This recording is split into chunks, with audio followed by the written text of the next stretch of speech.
बांग्लादेश में हिंदुओं के साथ सरकार बदलने के बाद जो कुछ हो रहा है वो चिंताजनक है। हम लोगों ने माननीय गृह मंत्री जी से मिलकर के संपूर्ण नरसंहार को रोकने के लिए कूटनीति बनाकर के दबाव बनाने के लिए कहा। माननीय गृह मंत्री जी ने सारी बात को सुनने के बाद में ये कहा है कि हम स्थिति पर बड़ी नजदीक से सारी नजर बना करके रखे हुए हैं। बांग्लादेश से चल के जो रोहिंग्या भारत के अंदर में शरण ले रहे हैं उनको जल्दी से जल्दी भारत से निकाला जाए, क्योंकि अभी हम लोग गृह मंत्री जी से मिलकर के आए हैं। विष्णु प्रसाद और संतों ने मिलकर के हमने अपनी बात उनके सामने रखी है।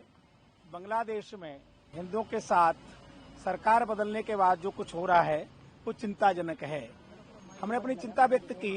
माननीय गृह मंत्री जी ने हमारी बात बड़ी गंभीरता से सुनी है। तो मुझे लगता है कि वो जो भी उचित होगा, वैसे कदम उन्होंने उठाए भी हैं, आगे भी कदम उठाएंगे। वहां पर बांग्लादेश में जिस प्रकार से गैर मुस्लिमों को जीना मुश्किल हो रहा है उसके पर चिंता व्यक्त हमने कर दी है।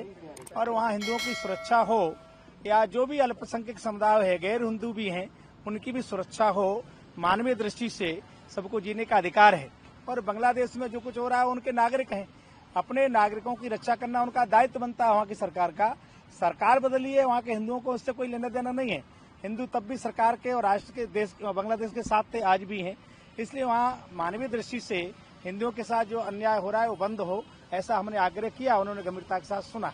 हम लोगों ने माननीय गृह मंत्री जी से मिलकर के संपूर्ण नरसंहार को रोकने के लिए कूटनीति बनाकर के दबाव बनाने के लिए कहा। उन्होंने बहुत गंभीरता से उस विषय को सुना और कहा कि हमारी सरकार पूरी तरीके से जो सजग है, वहाँ के जो नरसंहार को रोकने के लिए जो भी हम लोग उचित कार्रवाई कर सकते हैं, कदम उठा सकते हैं, वो उठाएंगे। और माननीय गृह मंत्री जी और समस्त भारत की सरकार और माननीय प्रधानमंत्री जी इस बात को लेकर बहुत चिंतनीय हैं। आज पूजनीय संतों का प्रतिनिधि मंडल माननीय गृह मंत्री जी के आवास पर समय लेकर के आज मिला है और उन्होंने वहां के जो हिंदुओं की जान माल का नुकसान हुआ है उस पर गंभीर चिंता व्यक्त करते हुए माननीय गृह मंत्री जी को ज्ञापन भी दिया है। और माननीय गृह मंत्री जी ने सारी बात को सुनने के बाद में ये कहा है कि हम स्थिति पर बड़ी नजदीक से सारी नजर बना करके रखे हुए हैं। और जब इतना बड़ा परिवर्तन होता है तो थोड़ा बहुत नुकसान उसके अंदर जरूर होता है, लेकिन कोई बड़ा नुकसान हम हिंदुओं का किसी भी कीमत पर होने नहीं देंगे। हमारी सब स्थितियों परिस्थितियों पर नजर है।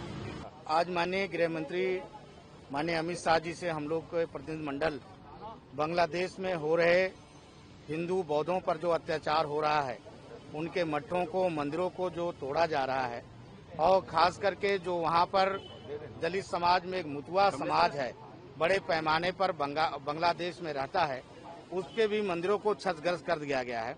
आपको मालूम होगा कि हिंदुओं की संख्या 25% थी, आज हिंदुओं की संख्या घटकर 7% रही। बौद्धों की संख्या 23% थी, आज घट करके केवल 2% रह गई है। तो बांग्लादेश में हिंदुओं बौद्धों पर अत्याचार होता रहा है। हमने माननीय गृह मंत्री जी को अवगत कराया है। माननीय गृह मंत्री जी ने, हमें पूरा विश्वास है देश के प्रधानमंत्री माननीय नरेंद्र मोदी जी पे और गृह मंत्री जी पे कि हमारे जो हिंदू भाई हैं, जो अल्पसंख्यक भाई हैं, उन पे कार्रवाई अब नहीं होगा। ऐसा उन्होंने विश्वास हमें दिलाया है कि जब सरकार बदलती है तो ये होना जाना रहता है और इस तरह से हो रहा है। मैं एक चीज और हम लोगों ने रखा है कि बांग्लादेश से चल के जो रोहिंग्या भारत के अंदर में शरण ले रहे हैं उनको जल्दी से जल्दी भारत से निकाला जाए, क्योंकि भारत में की भी दुर्दशा उसी तरह से हो रहा है जिस तरह बांग्लादेश और पाकिस्तान में रोहिंग्यों कर रहे हैं। तो रोहिंग्या मुसलमान भारत में सबसे ज्यादा शरण ले रहे हैं, उनको भी हम लोगों हटाने के लिए प्रधानमंत्री से आग्रह किया और गृह मंत्री से आग्रह किया है।